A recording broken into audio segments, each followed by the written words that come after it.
berjumpa kembali di video pembelajaran untuk mata kuliah bangunan hijau bagi mahasiswa program studi arsitektur Fakultas Teknik Universitas Ngurah Rai. Jadi ini adalah pertemuan kita. Minggu ini kita akan membahas soal istilah yang disebut sebagai intensitas konsumsi energi atau IKE. Istilah ini sering dikait-kaitkan dengan proses penghematan energi pada bangunan gedung, sehingga kalian dalam mata kuliah bangunan hijau harus mengetahui, memahami apa yang disebut sebagai IKE ini. Sebelumnya, untuk pertemuan minggu ini, saya akan hitung berdasarkan pengumpulan poster 100%, jadi finishing. Dan untuk minggu depan, absensi akan dilangsungkan dihitung berdasarkan mahasiswa yang mengumpulkan proposal pengabdian masyarakatnya. Yang tidak mengumpulkan baik tugas tugas minggu ini maupun tugas minggu depan ya tentu saja tidak absen, dan kemungkinan untuk bisa lulus mata kuliah ini juga akan semakin kecil. Kita mulai saja. Jadi intensitas konsumsi energi atau energy use intensity atau IKE adalah besar energi yang digunakan suatu bangunan gedung yang dibagi dengan area yang dikondisikan dalam 1 bulan atau dalam 1 tahun. Jadi dalam satu periode, entah itu 1 bulan atau 1 tahun.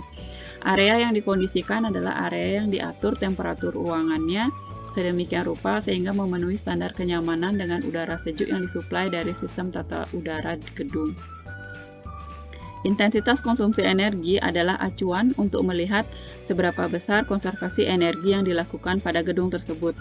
Bila industri atau pabrik, istilah yang digunakan bukan IKE, tetapi adalah specific energy consumption atau konsumsi energi spesifik, adalah besar penggunaan energi untuk satuan produk yang dihasilkan.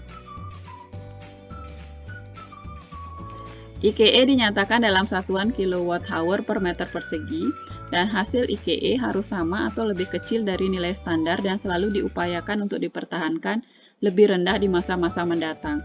Jadi IKE ini adalah hitung-hitungan sederhana yang menghasilkan satuan kWh per meter persegi. Nilainya harus sama tahun depan atau bulan depan atau minggu depan, dan diusahakan malah mengecil nilainya.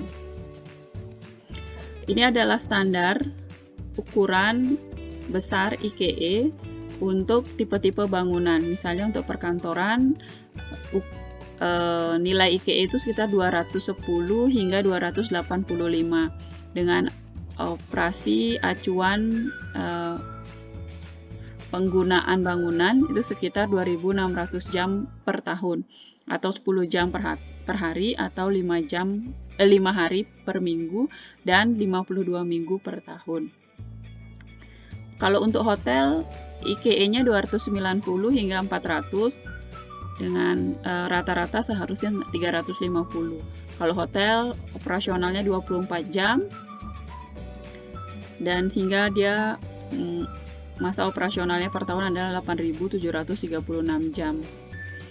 Untuk apartemen, IKE-nya sekitar 300 sampai 400, rata-ratanya adalah 350. Sama juga penggunaannya seperti hotel.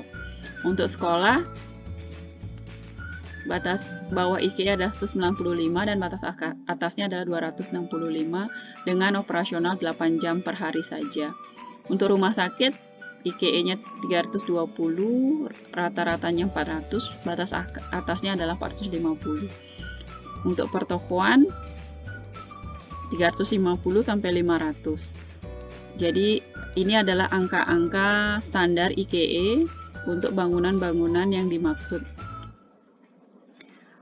Sama seperti yang tabel di atas, di tabel di bawahnya juga disebutkan mengenai nilai intensitas konsumsi energi untuk perkantoran. Itu di Indonesia itu sekitar 240 kWh per meter persegi per tahun. Untuk perbelanjaan 330, hotel untuk apartemen 300, dan rumah sakitnya lebih besar itu 380 karena banyak alat-alat elektronik yang digunakan di sana. Bentuk-bentuk energi yang dikonsumsi dalam bangunan gedung antara lain adalah energi listrik, jadi dapat dari PLN ataupun menggunakan genset. Kemudian energi yang kedua adalah energi bahan bakar, dan ketiga adalah energi air. Pada kesempatan ini air digunakan untuk menghasilkan uap. Kemudian energi matahari untuk water heater. Jadi ada 4 energi dan ini digunakan dalam bangunan. Kemudian peralatan-peralatan yang mengkonsumsi energi pada bangunan itu ada peralatan untuk mengubah kondisi termal, misalnya AC dan sistem ventilasi lainnya. Itu berarti alat-alat yang mengkonsumsi IKE. Kemudian ada peralatan lain untuk mengubah kondisi visual atau lighting, pencahayaan, seperti lampu dan alat-alat kontrol lampu. Kemudian ada peralatan untuk transportasi seperti lift dan eskalator. Ada peralatan pendukung listrik seperti motor listrik, komputer, TV, dispenser, dan lain-lain. Dan peralatan yang mengkonsumsi bahan bakar, minyak dan gas, boiler, genset, dan lain-lain. Itu semua harus dihitung konsumsi energinya, kemudian dalam satu bangunan per meter perseginya, lalu kita tahu konsumsi energinya per meter perseginya berapa. Ada energi efisiensi indeks, tabel yang menyatakan kondisi antara di Jepang dan di Jakarta. Jadi energi efisiensi indeks di Jakarta itu jauh lebih tinggi dibandingkan yang dilakukan di Jepang. Untuk rumah sakit misalnya di Jakarta rata-rata menggunakan 270 kWh per meter persegi per tahun, sedangkan di Jepang hanya 175. Begitu juga untuk pusat perbelanjaan, Jakarta rata-rata menggunakan 297 kWh per meter persegi per tahun, sedangkan di Jepang hanya 225. Hotel lebih jauh lagi perbedaannya, bahwa hotel-hotel di Jakarta lebih memanjakan pengunjungnya dengan energi, sehingga menghabiskan energi 293 kWh per meter persegi per tahun, sedangkan di Jepang hanya 160 saja. Begitu juga untuk di perkantoran, konsumsi energi kantor di Jakarta ada 240 kWh per meter persegi per tahun, sedangkan di Jepang hanya 140 saja. Lalu ada ilustrasi mengenai sebenarnya apa konsumsi energi Indonesia yang terbanyak. Di tahun 2012, konsumsi energi Indonesia yang paling banyak itu adalah dari sektor industri, yaitu sekitar 42,04%. Lalu diikuti dengan sektor transportasi, yang ketiga adalah rumah tangga, baru komersial, dan sisanya lain-lain. Tetapi perilaku ini berubah dan mulai terjadi kecenderungan perubahan di tahun 2014 dan di tahun 2015, di mana sektor transportasi mengkonsumsi energi lebih banyak dibandingkan sektor-sektor yang lain. Di tahun 2014 misalnya 47,09% konsumsi energi di Indonesia dipegang oleh sektor transportasi. Di tahun 2015 sektor industri masih berusaha menyalip sektor transportasi, namun masih belum bisa dilampaui. Proses untuk menghitung IKE kita sebut sebagai audit energi listrik. Ini adalah audit atau hitung-hitungan yang dilakukan dalam dua bagian, yaitu audit energi awal dan audit energi terinci. Audit energi ini dilakukan oleh pemilik gedung atau pengelola gedung berdasarkan data rekening pembayaran energi listrik yang dikeluarkan dibandingkan dengan luas gedungnya. Jadi sederhana saja, berapa energi listrik yang sudah dikeluarkan, kemudian dibagi dengan luas gedung. Tetapi tidak hanya energi listrik dari PLN saja, tadi juga sudah disebutkan banyak energi listrik lain yang juga harus dihitung. Dijelaskan mengenai audit energi awal. Audit energi awal dilakukan di awal, yaitu pengumpulan data energi bangunan dengan data yang tersedia dan tidak memerlukan pengukuran. Data yang diperlukan misalnya adalah dokumentasi bangunan, denah bangunan, gambar instalasi, diagram garis tunggal. Kemudian ada pembayaran rekening listrik bulanan dan tingkat hunian bangunan atau occupancy rate. Tahap audit energi awal yaitu 1. Mengumpulkan dan menyusun data historis energi listrik pada tahun sebelumnya, kemudian menghitung besarnya intensitas konsumsi energi atau IKE pada listrik tahun sebelumnya untuk kemudian baru dilanjutkan untuk menghitung energi listrik tahun ini dan intensitas konsumsi energi listrik tahun ini juga. Hasil dari audit energi awal adalah data historis energi listrik dan hasil perhitungan IKE. Tahap audit energi yang lain itu adalah audit energi terinci. Ini dilakukan apabila nilai IKE yang didapat dari audit energi awal lebih besar daripada nilai standar atau dia malah lebih tinggi dari tahun sebelumnya.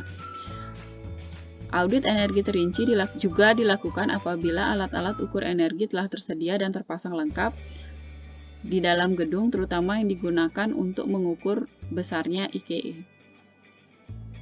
Tahap-tahap audit energi terinci yaitu melakukan penelitian dan pengukuran konsumsi energi listrik, memeriksa nilai IKE, yaitu IKE-nya harus ketika IKE-nya lebih besar daripada target, mengenali kemungkinan peluang hemat energi atau PHE, analisa PHE, rekomendasi peluang hemat energi, implementasi PHE, dan hasil yang berupa nilai IKE sebenarnya.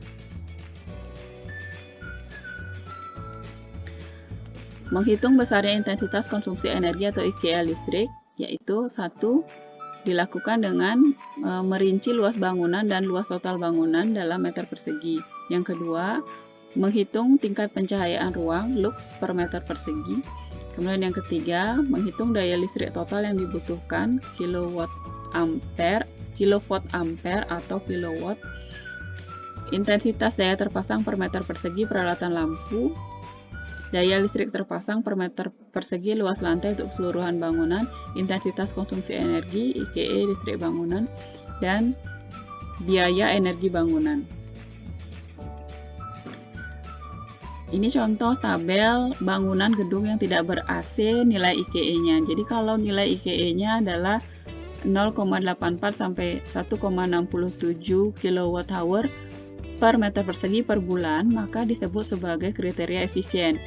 Disebutkan bahwa pengelolaan gedung dan peralatan energi dilakukan dengan prinsip energi konversi energi listrik.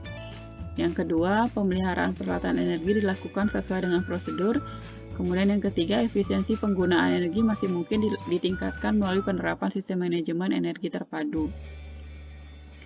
Lalu jika nilai IKE-nya adalah 1,67 sampai 2,5 kWh per meter persegi per bulan, maka disebut sebagai cukup efisien.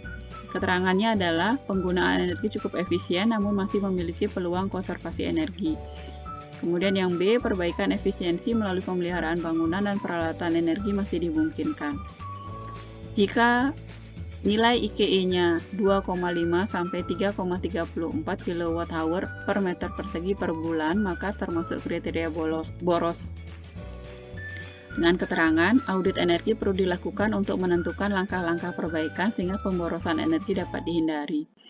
Lalu desain bangunan maupun pemeliharaan dan pengoperasian gedung belum mempertimbangkan konservasi energi.